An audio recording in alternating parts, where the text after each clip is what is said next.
Hello, all you positive heads out there. It's so good to be back with all you beautiful reflections of the one source consciousness that creates and animates all things.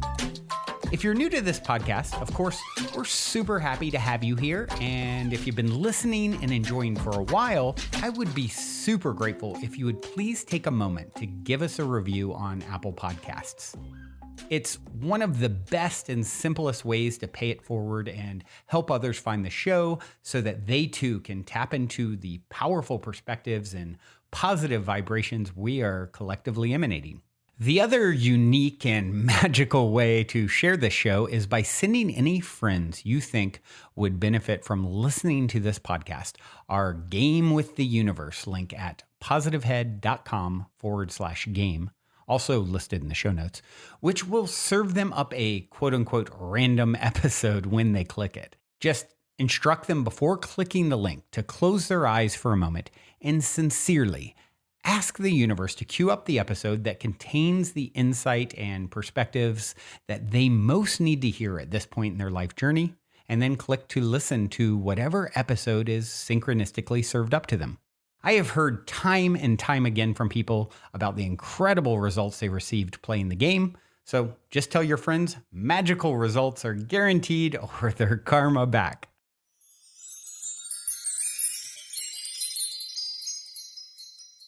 All right, all you positive heads, welcome. Welcome one and all. Thank you so much for joining me on this magical today. Today, I mentioned last week that I wanted to get into some more animal totems.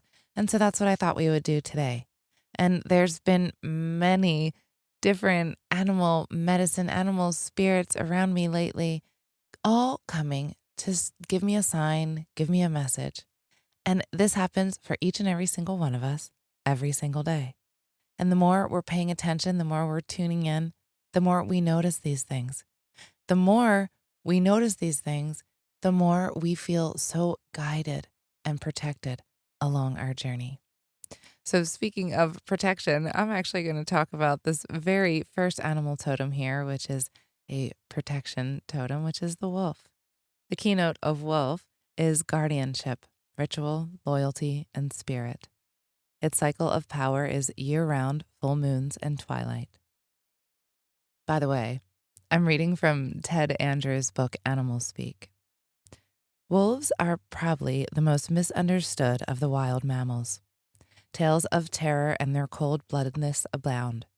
Although many stories tell otherwise, there has never been any confirmed attack and killing of a human by a healthy wolf. In spite of the negative press, wolves are always the exact opposite of how they are portrayed. They are friendly, social, and highly intelligent. Their sense of family is strong and loyal, and they live by carefully defined rules and rituals. Wolves are the epitome of the wild spirit. Their positive characteristics are so numerous, it is no wonder that Native Americans and others practically deified them. Many believe the true test of America's sincerity about protecting the environment will revolve around whether or not the wolf remains protected and is allowed to be reintroduced into the areas of the country where it has heretofore been eliminated. The wolf is the true spirit of the free and unspoiled wilderness. There are several kinds of wolves in North America. The red wolf is the smallest, and it may be even extinct in the wild, although there are efforts to reintroduce it. Its territory was in the southern United States.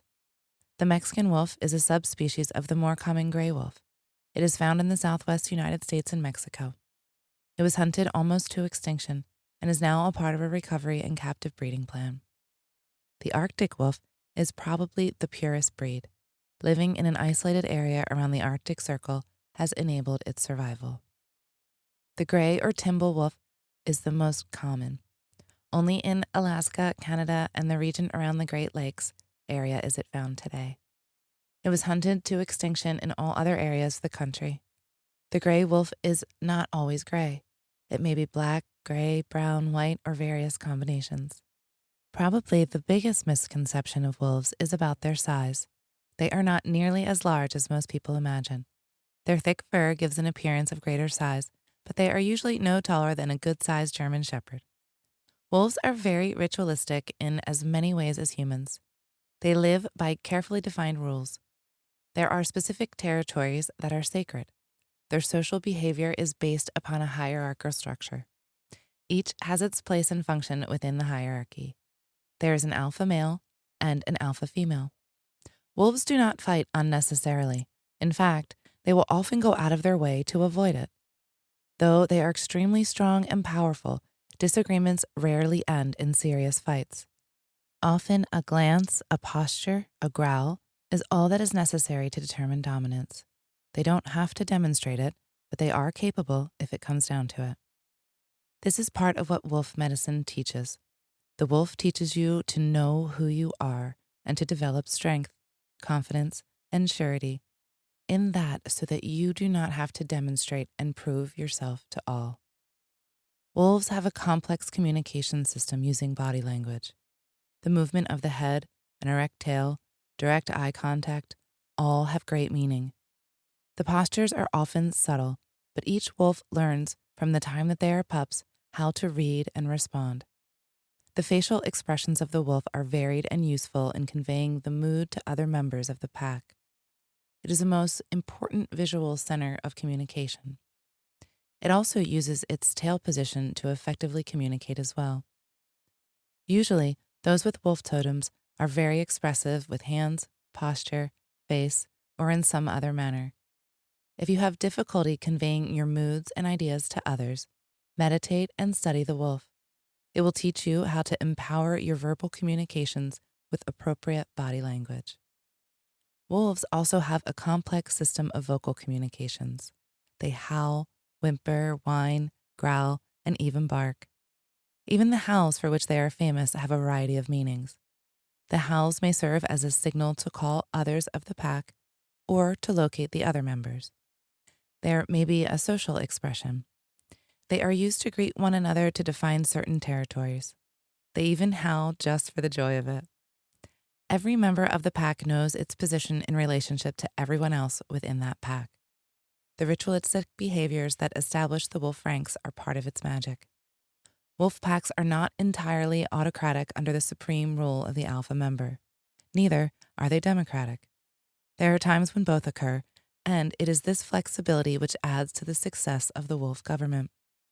Wolf can teach the lesson of proper governorship, a balance between authority and democracy. Wolf can teach you how to use ritual to establish order and harmony within your own life. Wolf helps us to understand that true freedom requires discipline. The alpha male and female often mate for life.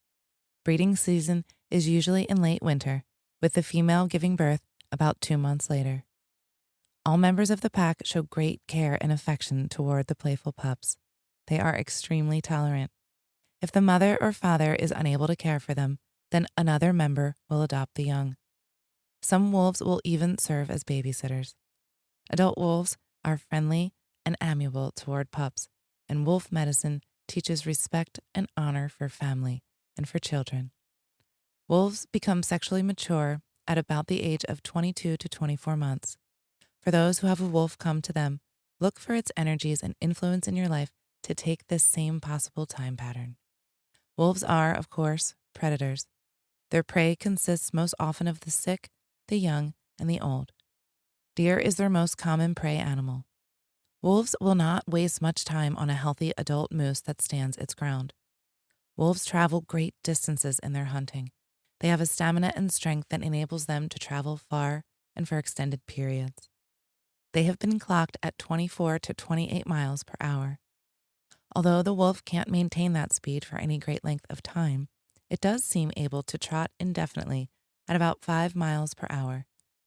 In winter, wolves will use frozen lakes and rivers as travel routes and can travel 15 to 25 kilometers in a single night. Wolves usually consume all that they capture, gorging themselves. For those with wolf totems, this can indicate a need to make use of all that is available to you. Some wolves show up as a totem to remind us not to waste, as much as to remind us to keep our spirits alive. The wolf has an extreme intelligence. It goes out of its way to avoid trouble or danger. Some believe that wolves even use ravens as aerial spotters for possible food sources. The raven has a connection to the moose in Eskimo lore. And since moose can be a prey of wolves, raven is linked to them as well. Ravens will often follow wolves. They will fly ahead, land in a tree, and wait for the wolves to pass, and then fly on again. Wolf expert David Mack reported a playful behavioral relationship sometimes displayed between wolves and ravens. Ravens should be studied by those with wolf totems. Wolves have extremely keen senses, particularly that of smell. It is said to be 100 times greater than that of humans. The sense of smell endows it with great discrimination, and the sense of smell has often been associated with spiritual idealism in metaphysical circles. The wolf also has an excellent hearing sensitivity. Its hunting depends strongly upon its sense of smell and hearing. This would be a reminder to those with this totem to listen to their own inner thoughts and words. The intuition will be strong. This idea is even further emphasized by the thick coat of fur the wolf has. Fur and hair have long been symbols of psychic abilities. The wolf has both an inner and outer coat, giving it the ability to reflect the archetypal forces associated with psychic insight. The wolf has a capacity for making quick and firm emotional attachments. Learning to trust your own insights and to secure your attachments accordingly is part of what wolf medicine teaches. The wolf can help you hear the inner and guard you from inappropriate actions. It will guard you as it teaches you sometimes strongly, sometimes gently, but always with love. When wolf shows up, it is time to breathe new life into your rituals. Find a new path, take a new journey, take control of your life. You are the governor of your life. You create it and direct it. Do so with harmony and discipline, and then you will know the true spirit of freedom. Wow, Wolf. Thank you. Before we continue on with today's episode, for those of you interested in getting more fantastic fungi in your life, I want to take a quick moment to tell you about a friend of mine's brand new company, The Great Mother. Recently, I have been drinking The Great Mother's superfood mushroom coffee alternative called Ritual, as well as regularly taking their awesome Ally microdoses, and I am truly loving both. As you probably know, these days, many of the world's highest achievers and performers swear by microdosing. The problem is it can still be difficult to get a hold of magic mushrooms. That's why when my friend reached out, who lives in an area and country where legalization is not a problem like it was in the past, and said he'd be willing to offer microdoses to my listeners, I wanted to pass the word along. Ally microdoses are 100% organic.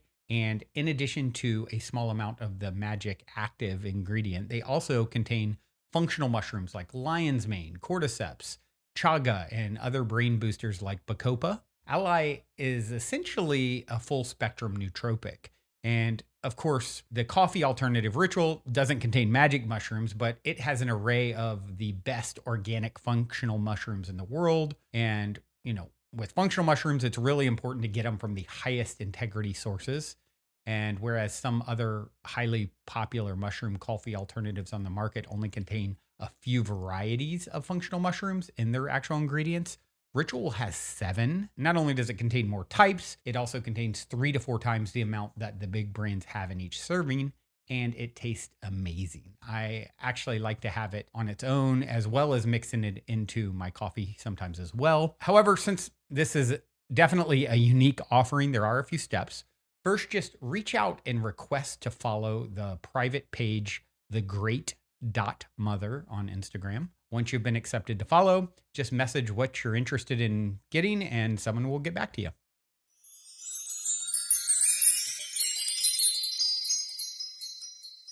Who did not resonate with that? I think we can all resonate. Each one of us, we have 2 wolves within us, don't we? Which wolf are we listening to? We've all heard this story. So the wolf shows up for us in different ways when we need the wolf.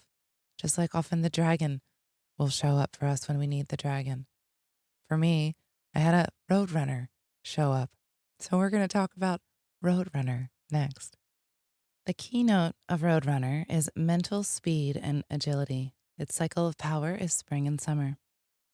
The Roadrunner is a streaked bird, approximately 2 feet long. It has a crest upon its head, and as with many birds as such, it reflects an activation of the mental faculties. It lives in cactus and mesquite areas, and these should be studied by anyone who has this bird as a totem. The roadrunner eats grasshoppers in large quantities. Again, for those with this totem, the qualities and characteristics of this prey should be studied. It will provide further insight into the role of the roadrunner will play in your life. The roadrunner is actually a ground-dwelling cuckoo. It has adapted to life on the ground. It has almost lost the power of flight, but on rare occasions they do fly. Its greatest ability is that of running. It can run as fast as 18 miles per hour. The roadrunner teaches mental agility and speed.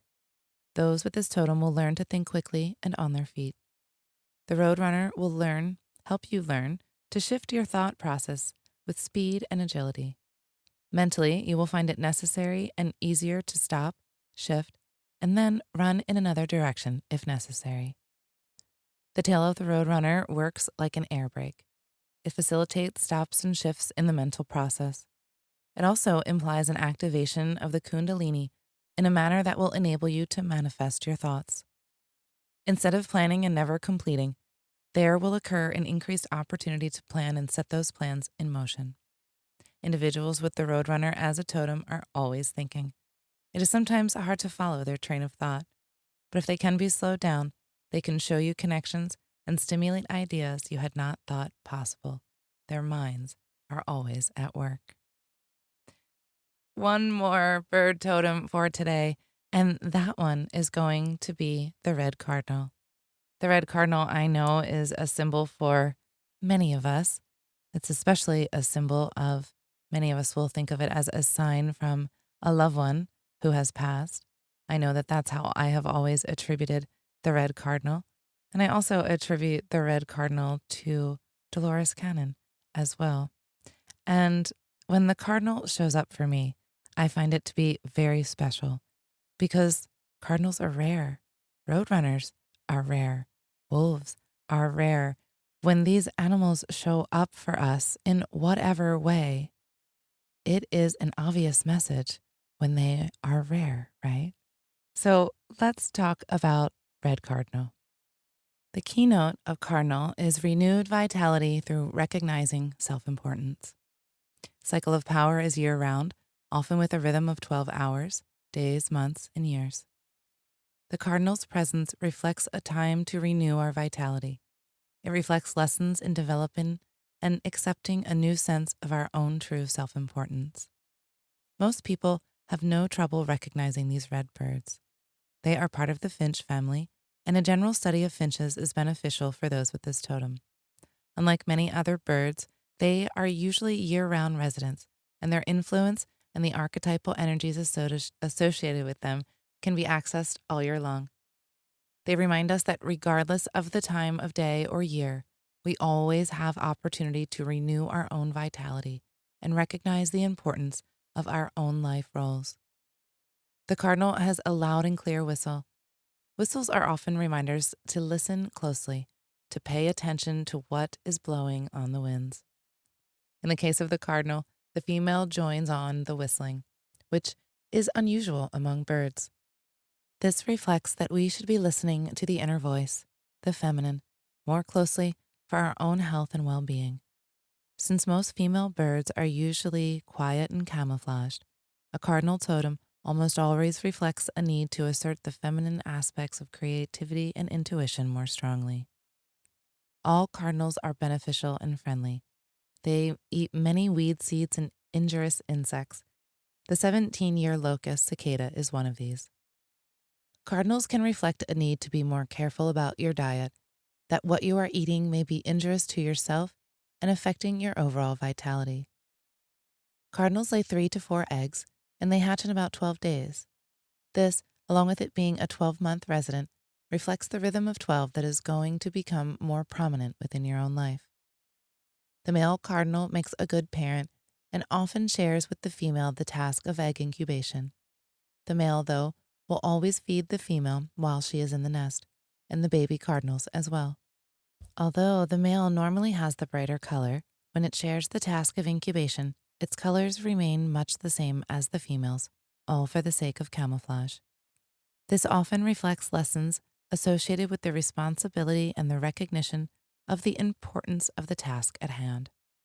The males usually have a bright head, although their coloring will often be duller on the back and wings. The bright colored crest is a warning to rivals, while the duller colors can help shield it. These birds are named for the cardinals of the Roman Catholic Church, with their bright red robes. If this is your totem, it may reflect past life connections with the church, or even a reviving of more traditional religious beliefs, regardless of the denomination. Cardinals brighten the environment. They catch the eye and add color to our lives. When they appear as a totem, they do so to remind us to become like them. Add color to your life, and remember that everything you do is of importance. Well, I hope you enjoyed those animal totems for today, everyone.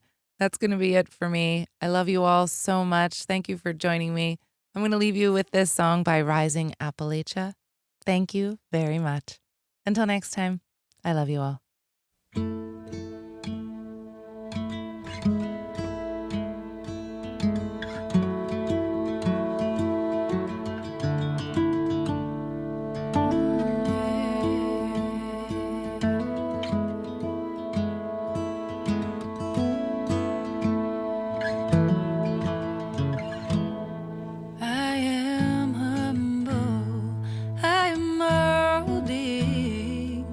The creative culture shift that is unfolding, and I believe that we will receive that through song, beloved sound, and art we are holding. And I know sometimes you're tired, but baby, don't stop moving towards that fire. And I know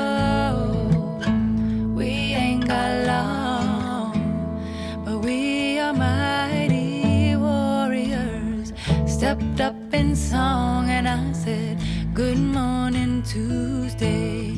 Thanks for your song. I like when I roll out of bed and it carries me along. And I wanna ask you for your lyrical touch to my newfound melody. And I said, thank you very much.